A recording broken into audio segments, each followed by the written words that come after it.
Hello friends, welcome back to Janna's recipes. ഇന്നത്തെ വീഡിയോയിൽ കോവയ്ക്ക വെച്ചിട്ട് നല്ല ടേസ്റ്റിയും അതേപോലെ തന്നെ ഈസി ആയിട്ടുള്ള റെസിപ്പി ആയിട്ടാണ് വന്നിട്ടുള്ളത്. ചോറിൻ്റെയും ചപ്പാത്തിൻ്റെയും കൂടെ കഴിക്കാൻ അടിപൊളിയാണ്. വീഡിയോ കണ്ടുകൊണ്ടിരിക്കുന്ന സമയത്ത് ഈ റെസിപ്പി നിങ്ങൾക്ക് ഇഷ്ടമാണെന്നുണ്ടെങ്കിൽ ലൈക്ക് ബട്ടൺ ഒന്ന് ക്ലിക്ക് ചെയ്ത് സപ്പോർട്ട് ചെയ്യാൻ മറക്കരുത്. അതുപോലെ തന്നെ ചാനലൊന്ന് സബ്സ്ക്രൈബ് ചെയ്യാനും മറക്കരുത്. അപ്പോൾ ഇതിനായിട്ട് ഞാനിവിടെ മീഡിയം സൈസിലുള്ള ഒരു 12 കോവയ്ക്ക നന്നായിട്ട് കഴുകി എടുത്ത് വെച്ചിട്ടുണ്ട്. എന്നിട്ട് ഇതുപോലെ നീളത്തിൽ കട്ട് ചെയ്തിട്ടാണ് എടുത്തിട്ടുള്ളത്. പിന്നെ ഇതിലേക്കായിട്ട് ഒരു ഉരുളക്കിഴങ്ങും ഇതുപോലെ തന്നെ കട്ട് ചെയ്തെടുത്തിട്ടുണ്ട്. അത് രണ്ടും ഇനി നമുക്കൊരു സൈഡിലേക്ക് മാറ്റി വെക്കാം. ഇനി ഞാനൊരു ചട്ടി വെച്ചിട്ടുണ്ട്. അതിലേക്കൊരു 2 ടേബിൾ സ്പൂൺ വെളിച്ചെണ്ണയാണ് ഒഴിച്ചു കൊടുത്തിട്ടുള്ളത്. വെളിച്ചെണ്ണ ചൂടായിട്ട് വരുന്ന സമയത്ത് 1/2 ടീസ്പൂൺ കടുക് ഇട്ടിട്ടൊന്ന് പൊട്ടിക്കാം. കടുകൊന്ന് പൊട്ടി വന്നാൽ ഇതിലേക്ക് മീഡിയം സൈസിലുള്ള സവാളയുടെ പകുതി നീളത്തിൽ കട്ട് ചെയ്തിട്ട് അതുകൂടി ഇതിലേക്ക് ചേർത്ത് കൊടുക്കാം.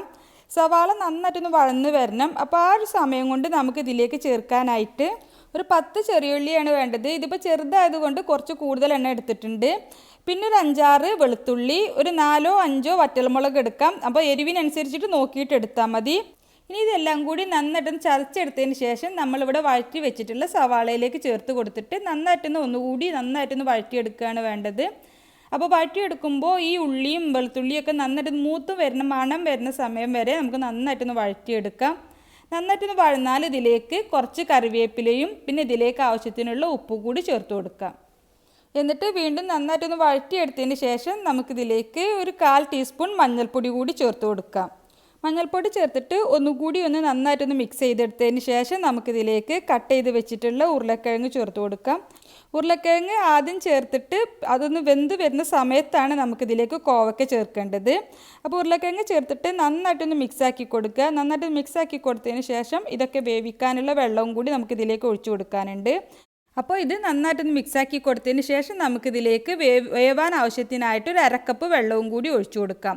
എന്നിട്ട് വീണ്ടും നന്നായിട്ടൊന്ന് മിക്സാക്കി കൊടുത്തതിന് ശേഷം നമുക്കിതൊന്ന് അടച്ച് വെച്ചിട്ട് വേവിക്കുകയാണ് വേണ്ടത്.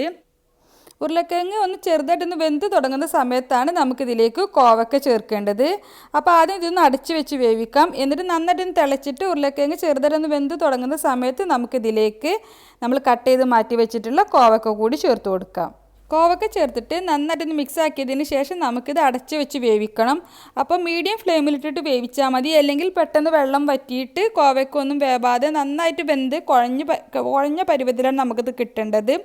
അപ്പോൾ മീഡിയം ഫ്ലെയിമിലിട്ടിട്ട് തന്നെ വേവിക്കുക, അല്ലെങ്കിൽ പെട്ടെന്ന് വെള്ളം വറ്റിപ്പോവും. അപ്പോൾ ഇത് അടച്ച് വെച്ചിട്ട് മീഡിയം ഫ്ലെയിമിലിട്ടിട്ട് വേവിക്കുക. ഇടയ്ക്കൊരു 2-3 തവണ മൂടി തുറന്നിട്ടൊന്ന് മിക്സ് ചെയ്ത് കൊടുക്കണം, അല്ലെങ്കിൽ പെട്ടെന്ന് അടി പിടിക്കാൻ സാധ്യതയുണ്ട്.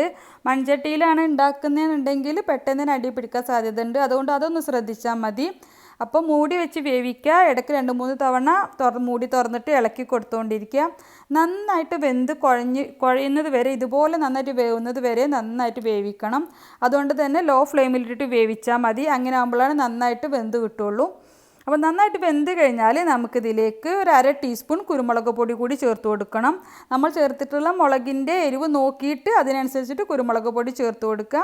പിന്നെ ഒരു തണ്ട് കറിവേപ്പില കൂടി ചേർത്തിട്ട് നന്നായിട്ടൊന്നും കൂടി മിക്സ് ചെയ്ത് കഴിഞ്ഞാൽ നമുക്കിത് സെർവ് ചെയ്യാവുന്നതാണ്.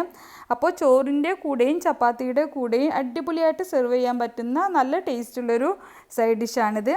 അപ്പോൾ എന്തായാലും ട്രൈ ചെയ്ത് നോക്കുക. ട്രൈ ചെയ്ത് നോക്കിയിട്ട് നിങ്ങളുടെ അഭിപ്രായം എന്തായാലും കമൻ്റായിട്ട് അറിയിക്കുക. അതുപോലെ വീഡിയോയെക്കുറിച്ചുള്ള അഭിപ്രായം കമൻ്റായിട്ട് അറിയിക്കുക. നിങ്ങൾക്ക് ഈ റെസിപ്പി ഇഷ്ടമായി എന്നുണ്ടെങ്കിൽ ആ ലൈക്ക് ബട്ടൺ ഒന്ന് ക്ലിക്ക് ചെയ്ത് സപ്പോർട്ട് ചെയ്യുക. പിന്നെ ചാനൽ ഇതുവരെ സബ്സ്ക്രൈബ് ചെയ്തിട്ടില്ല, അല്ലെങ്കിൽ ചാനൽ ആദ്യമായിട്ടാണ് കാണുന്നതെന്നുണ്ടെങ്കിൽ ചാനലൊന്ന് സബ്സ്ക്രൈബ് ചെയ്യാനും കൂടി മറക്കരുത്. അപ്പോൾ ഇൻഷാ അല്ലാഹ് മറ്റൊരു അടിപൊളി റെസിപ്പിയുമായിട്ട് നമുക്ക് വീണ്ടും കാണാം. Thank you for watching.